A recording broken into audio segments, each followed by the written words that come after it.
Hello, everybody. My name is Eddie Cole, and welcome to the Foxway podcast. Today, joined by Thomas Sandford. Hello. Uh, yeah, we are at the third episode, and today, as I said, our quest is Thomas Sandford. Introduce yourself, however you want to. Yeah, well, thanks for letting me be here. My name is, I go by the name Thomas Sandford.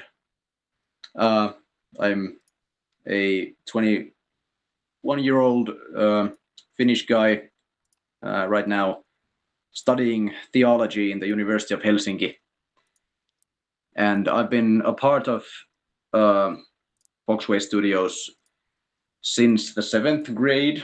It was like eight it's been 8 years already. Like I'm starting to feel old, but still, like I would consider myself kind of part of the newer uh, guys in the group. But then, of course, that's not really true because we have had uh, more recent additions to the crew. You, for example, but Yeah. Uh, yeah, okay. Well, that was well said. We can move on to the topics now if you don't have anything to add to that. yeah. Let's go. Our our first topic here is your most recent starring role and the movie behind that role, No Man's Land. Oh yeah, The movie was released. I think it was released on December something. Uh, yeah. the Can't beginning say of December. any yeah. December something. Yeah. uh, do you want to before I have something to talk about that movie, but before Mm. I get into that, do you want to say something about the movie or your role in that? Yeah, well, I could say something.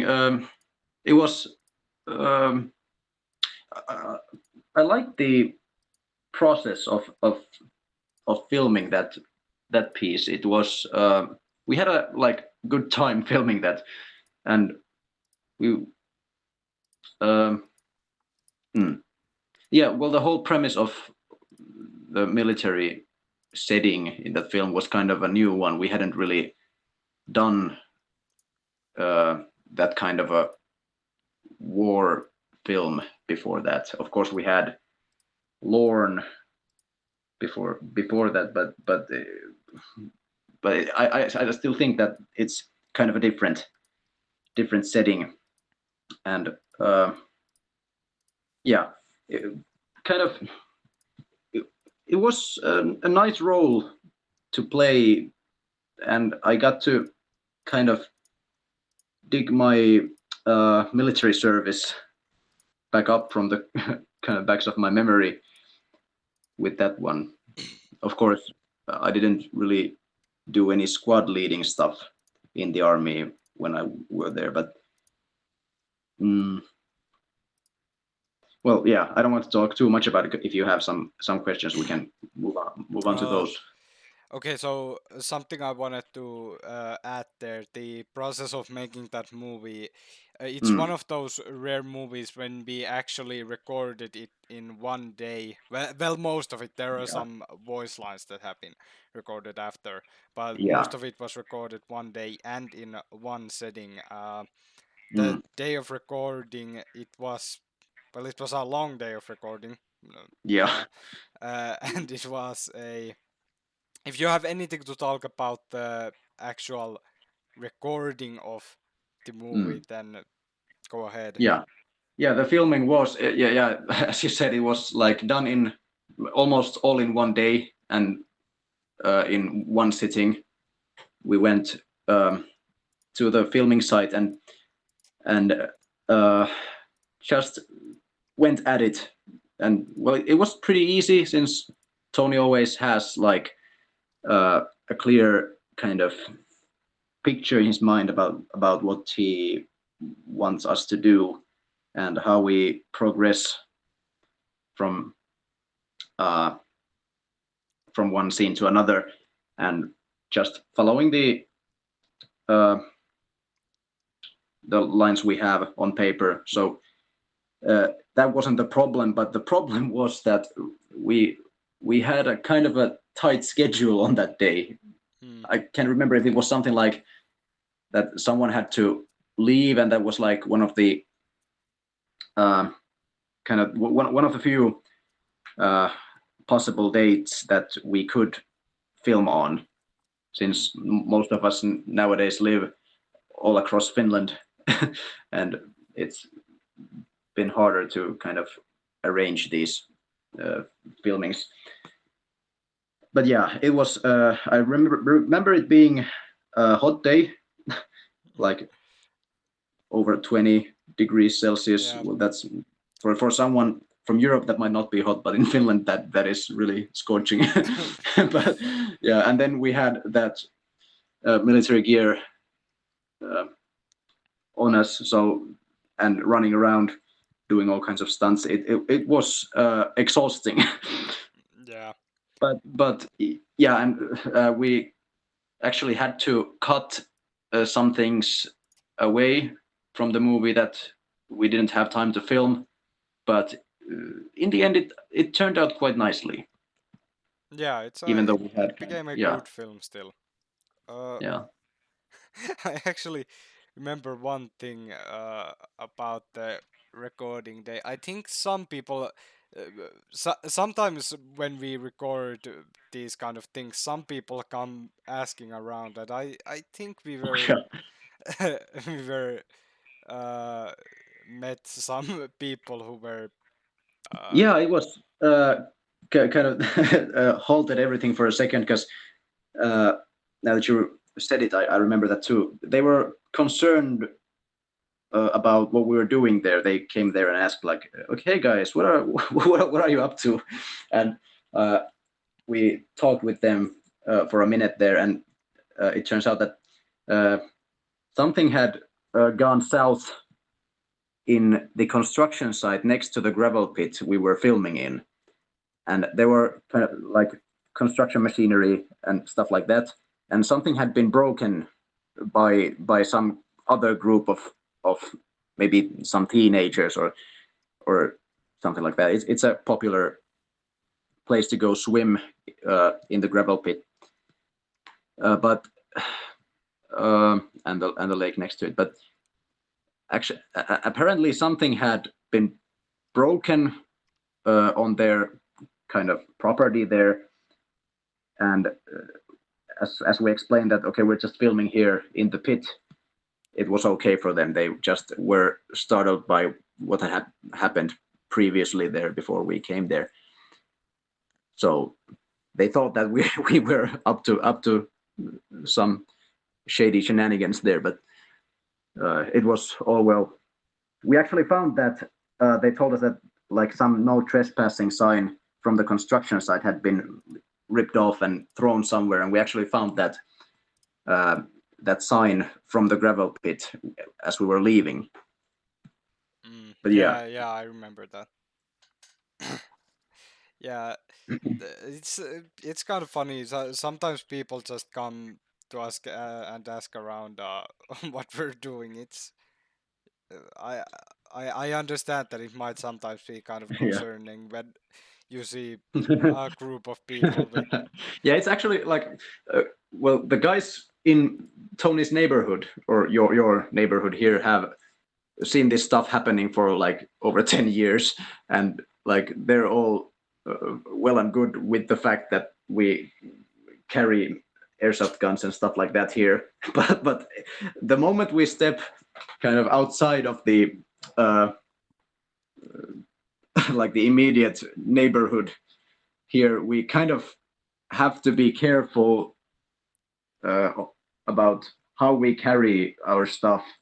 We can't because it's always the fear that we appear too kind of that someone thinks that some someone thinks that we're some sort of terrorist or something. Yeah, But so, sometimes it I might don't look know. even more suspicious when we walk around with Yeah, like bags trying to cover up things. It yeah, yeah. Like one, I heard uh, Eric, my brother, and Tony talk about investing in those um, neon-colored kind of what are those called vests yeah, that, yeah, that we could have on, especially the l- camera guy like could have safety one of those vests are on. they called? I don't Yeah, know. yeah, yeah. Like so people would like quickly see that okay, maybe they are doing something, and like draw attention to the camera guy. Mm, yeah, So, but yeah, that might be a good investment. I yeah. I'd put my salary there if Tony ever gave me any salary.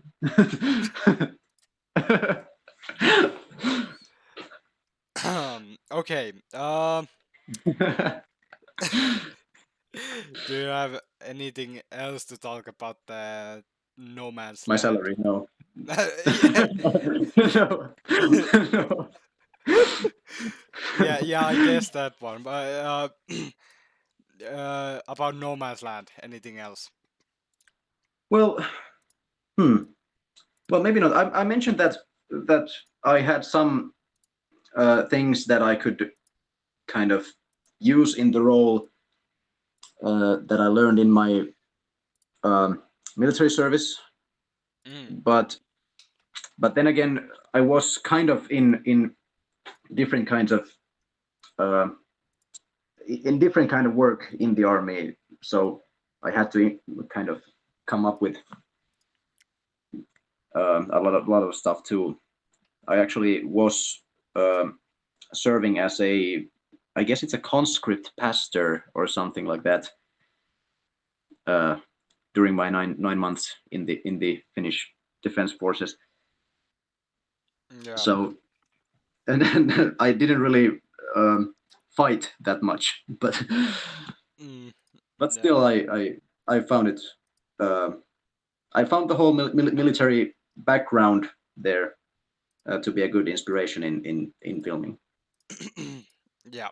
Uh, okay, well, then, moving on to our next topic. We've already discussed this on the former episodes of the podcast. But we are going to be talking shortly about perhaps the biggest movie of this year, or not this year, of uh, 2020, The Hmm. Club, Oh uh, yeah, which was well published 4 months ago, recorded a couple months before that, and actually, well, also 2 years prior. yeah. Yeah, uh, yeah, if you want to uh, surface this anyhow, then you can, and then we'll get to. yeah, uh, yeah. I actually um, the club was originally meant as kind of a. Someone said it's. I was it Tony who said it was a celebratory film Mm. that and we I think started it was filming it. Alex, but yeah, go on. Yeah, yeah, could have been. But anyway, the point was well made because we started filming that on summer 2018 before me and Steve started our military service. So that was kind of uh, a turning point because some of us started the army, some of us moved to. Well, that was the year we all moved across all across Finland, and we knew that it would be the times that we could film would kind of become fewer and fewer. So we wanted to make like a big movie where we all would have stuff to do before that. Mm. Turns out it didn't. We didn't succeed in that goal. It took uh, 2 years before we finished that movie because I don't even remember what happened, but we just didn't have enough time. I think it Yeah. was the action scenes were such. kind of long, and we had a lot of those. So we just ran out of time that day. Mm. Did we really think that we could get that filmed in one day back then? Maybe that was the problem. We didn't. But yeah. So that was the uh, reason why it took so long. But we finished that uh, after a few years of hiatus, and I'm surprised how well it kind of flows together. Of course, you can still see from our haircuts and whatnot that okay, something has happened between these shots, Mm. but it's pretty well made, I Yeah, think. during when we were recording the like not 2 years ago, but like, well, I think it was in the summer when we recorded the rest of the movie. I was very confused about how it would flow with the Yeah, clips that were recorded like 2 years prior to that, but it actually works really, really well. And yeah, you don't even like notice most of the differences that yeah, have been have happened between that time. yeah, Mm, yeah. Tony might be when he hears this, he must be kind of feeling proud of his editorial work. So let's not yeah. get too carried away with this. uh, Lest he lest he get too proud of himself. your well, I'm just trying to think of something. Your character in the movie, it's I I don't know. You have Yeah, somewhat me. of a big role. Of course, everyone has sort of a big role in the movie. Your whole thing Yeah, is that you must blow up the whole yeah, whole pretty much the whole of the country of Horizon and yeah, uh well yeah. We had like each character had their own gimmicks. I mm, don't know if Tony uh, designed those with our personalities in mind. If he did, then he drastically failed on my part because I'm nothing like like my character. Now that I think of it, I can't even remember my character's name, but I guess that's O'Hare, I not. guess. Uh, yeah. Oh yeah, that's right. Ryan O'Hare. Yeah. Yeah, because of my ginger hair, Tony always gives me kind of Irish names in the stuff he writes. Yeah. So Yeah, that's maybe actually I have. like you also portrayed a an Irish guy in The Rainmaker, right? Yeah. Yeah, yeah, yeah. I'm the only ginger we have, so the stereotypes all fall on me on the Irish guys. Yeah. Uh.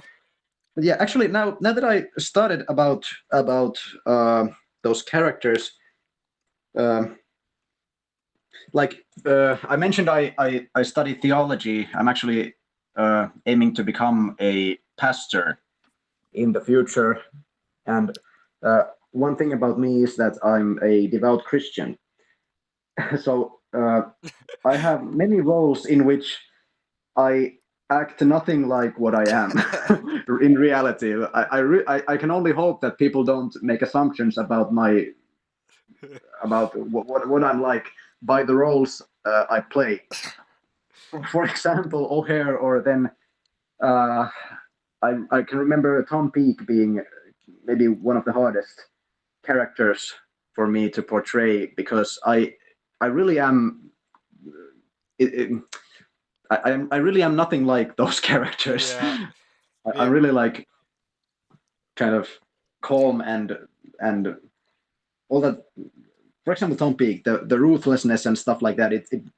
It felt so odd to me, yeah. but but yeah, I try to take the roles as just acting, so that Yeah, we, I we we yeah joke about it a lot, us cast members, about you being this well. becoming a pastor, and you're also at the same Mm. time like the leader of the biggest terrorist organization of all time, and Yeah, yeah, all the other yeah, roles you've portrayed, and yeah.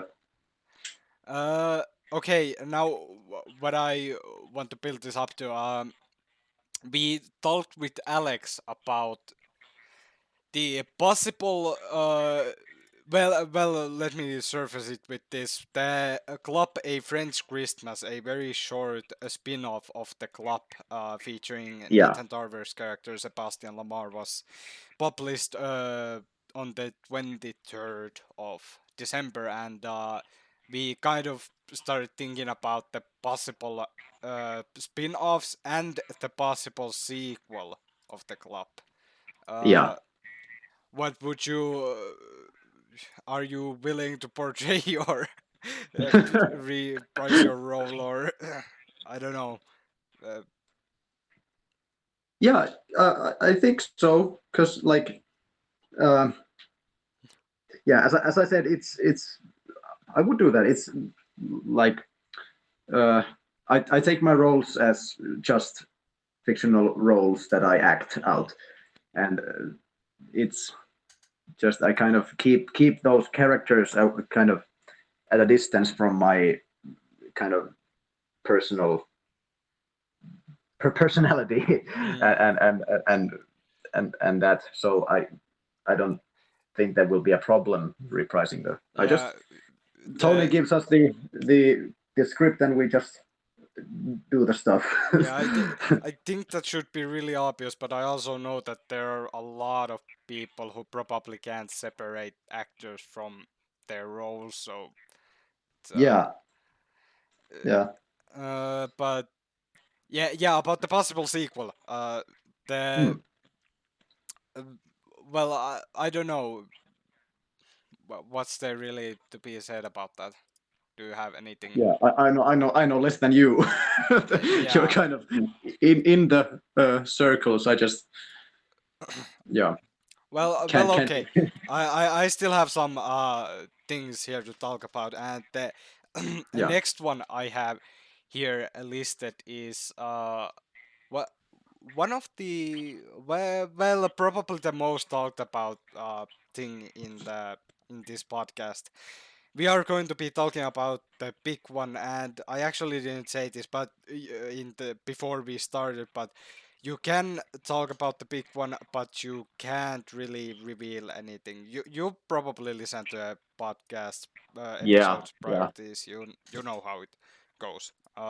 yeah But yeah, if yeah you want sure to talk about the making of that movie or something that doesn't reveal it too much, you can also talk about your character if you don't reveal anything. It's pretty yeah hard to yeah talk about this movie, but yeah. it's I don't. I think you're going to have the easiest time with me because I have to admit that I'm not that well invested with with the script mm, uh, compared to um, for example, Alex or Tony. Of course, he knows the script like the back of his hand. I just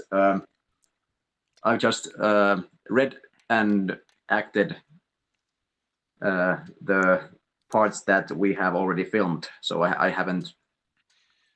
you've been on Or, like well, yeah, two of yeah, the three sessions we've recorded. yeah, yeah. So I haven't filmed my major scenes in the movie. So I have acted out the smaller ones, Mm. ones that I am in. But uh, so yeah, I haven't really delved that deeply into my main character or the biggest character I played there. Mm. So I can't really talk about that, but I can talk about the process of filming, which Yes. I have found with this one to be really how should I say pleasant. Mm. Like I've always joked to Tony about the fact that we always set kind of um, uh, kind of times that okay we're going to start at 12 o'clock and be done at 4 o'clock. and then it never fits in our estimations, and we end up going home at like 8 p.m. in the evening. And but with this one, we have done so much work before filming that the process of filming itself is really pleasant, and it just flows very well. And all of our sessions have really kind of been in those ballparks that we've estimated them to be. Like if Yeah, we say it's okay, it's gonna take 2 hours, it's gonna take 2 hours, or even less. yeah. We usually almost like finish half an hour before the estimates, but Yeah, uh, yeah. I think that some groups like us have um, like kind of a more rigid kind of plans for and timetables for their filmings. And with us, it's always been like a little bit. There's always been some leeway in our that we just set a day and then we try to do as much as we can on that day. mm, And of course, with the big one we're talking about now, we have dates and uh, yeah, plans in place. we have So really like it's really specific been plans. easier. Uh, Yeah. yeah, it's really easy, or well, I don't mean easy, but it's of course it has taken a lot of effort to plan Yeah. everything out, but Yeah. actually the filming of it is actually very easy and Yeah. uh, effortless to some extent, but Mhm. with that I mean it doesn't take that much time. Yeah. Uh, Yeah. But I really like the sessions we've had with the scenes that we've filmed already, mm, and it's I will I'm waiting eagerly to see like how this turns out. I yeah. feel like it's it's going to be great. Well, I'll check out my my topics here. We are going to talk about something that happened last year. Something that kind of just stopped at one point, a certain series in which Oh you no. portray a character. His name is Chase Harris, and Oh yeah. the series kind of just stopped there. Of course, there's still the high possibility that new episodes are going to Yeah. at some point come, but do you want to? I feel like that is one of your like most unique characters. Usually, you portray like very serious characters, but Chase Yeah. Harris is Yeah. different from that. Chase is I really like yeah, Chase is kind of like one of my favorite characters to play because it's so fun. Mm, It's like I love comedy in itself, and like a lot of our material that we film is kind of uh, serious to an extent. If you, for example, the Jack Stone franchise and many others, but with Chase Harris, it's one of those uh, mainly uh, comedic comedic series, and I really like playing Chase. mm, Uh, yeah, it would be great to continue the series, and I think that we will once we get everything else done out of the way. yeah, it would. We yeah, all this time we've been kind of we started it when we were uh in college. Mm, That was the pilot was filmed there, and now that we uh, no longer live that close to each other, it's been harder to find the time, and we always have bigger projects than Jace yeah, Harris. But yeah. I Yeah, really like the character and the franchise. It's fun. yeah. Like if I look at, for example, this year, it's true that our projects have started becoming like bigger and bigger Mm, now that for example the when there's the biggest of this year are fourth line club Rainmaker, and they're yeah, all of them are released almost like, well, the club, then comes Suppressor, and then Rainmaker yeah, right after that. We have a lot of yeah, big projects, for example, for yeah. this year. And I think and I think it mainly boils down to the fact that most of the crew um, lives so far apart Mm, that now that we meet um, so few times a year. Well, of course, well the summers are a different thing, yeah. but outside of summers we meet so uh, the meetings are few and far between. So uh, we it's kind of natural to go from kind of to shift from focusing on quantity to quality, so to speak. Yeah. That we want to use the time that we have to make something more than just a few skits. Mm. Yeah, yeah, that's really well said. I think it's absolutely true that we're currently much more aiming to make more quality than quantity.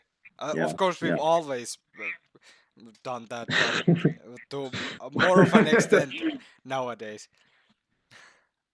Well, there are. Well, okay. Yeah, I would talk about six, but that's it. Well, okay. It's wrong to say that six isn't quality content, but it's a different kind of method was used to film What that. do you mean? I don't know about this. Can you go Oh further? well, yeah. I was just like six. I think it has like 16 million views right now, Yeah, and that sixteen yeah, point eight.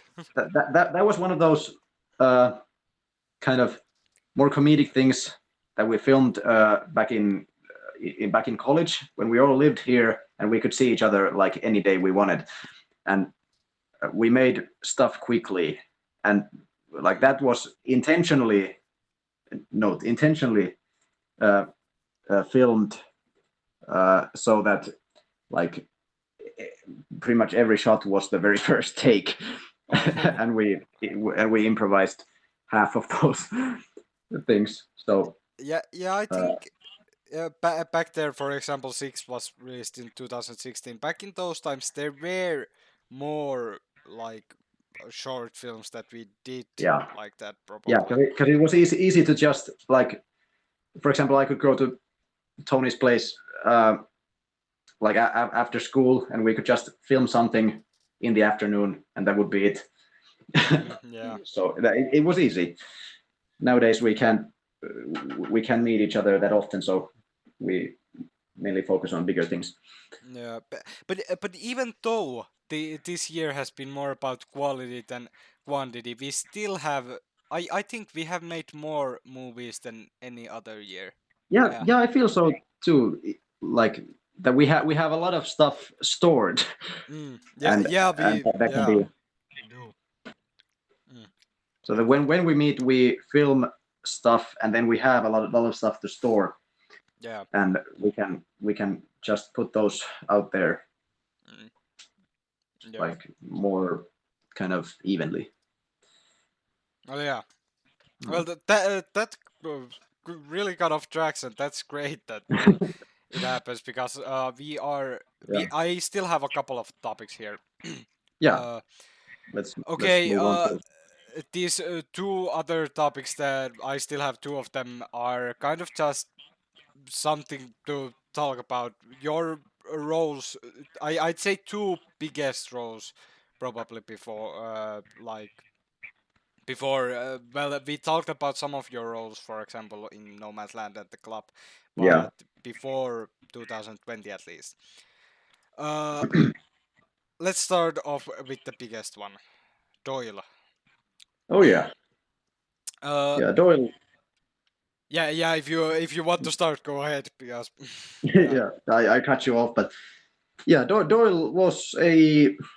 It started off as um, kind of just a kind of M type of character, and then at some point, Tony revealed to me the big plot twist he had in mind Mm, for future movies, and I remember that I was like, "Oh my goodness, that's genius!" oh, right. I, So I yeah, want to know when did he reveal that to you, or like, do you have any estimates of that? uh, I don't remember. It's been so long, but several movies before that happened. So yeah, several So movies before Diamond Cutter. Okay. yeah, Yeah. yeah. I don't. Maybe after second to none. Okay. I think I think that was yeah. Okay. Yeah. Yeah, it's hard to say. I can't remember anymore, but I just remember that even I didn't see that coming. so Yeah. we waited and waited for the like chance to do that twist Mm. with Doyle, and like it was fun to see how, even though it's kind of like in retrospect you could kind of expect something like that to happen, but Mm. still it was fun to see how people reacted to it. Yeah. But Back then, I wasn't like a part of Foxway Studios back then, so I mm, didn't know about it. I had done some camera work back then, but yeah, I was also really surprised of that when I yeah, first saw Diamond Cutter. It was yeah. a shocker. Yeah, that's when Doyle became much deeper of a character compared to the previous movies where he was really just an M ripoff, so to Yeah. speak. That uh, he started to have uh, like an origin story and how he became like that. Mm. And I remember that was really fun reading that. I think the origin story was done well, and the I liked I liked playing Doyle differently uh, in the last Jack Stone movie, because Mm. Yeah. uh, before that Doyle hadn't really showed that much emotion. He was just like that, uh, really collected and well spoken kind of uh, kind of where's my English? He was just the chief who gave Jack Stone yeah, yeah, missions. Yeah. yeah. He was just a chief doing his work, kind of a minister a government organization. But then that broken family relations and the tragic stuff and the emotions that he had in himself, those were really interesting to kind of act. Mm. So Yeah. yeah. Yeah. Doyle has, especially for the two last movies, they were his character was really well thought out, and Mm. yeah. Uh, well, okay.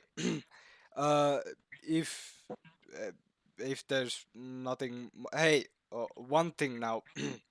Yeah. uh, I kind of said in the in my on this channel on the top 10 greatest Jackstone moments that I took the uh, close to the ending scene of end of the line as that the viewer has to decide whether or what happens to Doyle. What do you think Mhm. happened to Doyle? Yeah.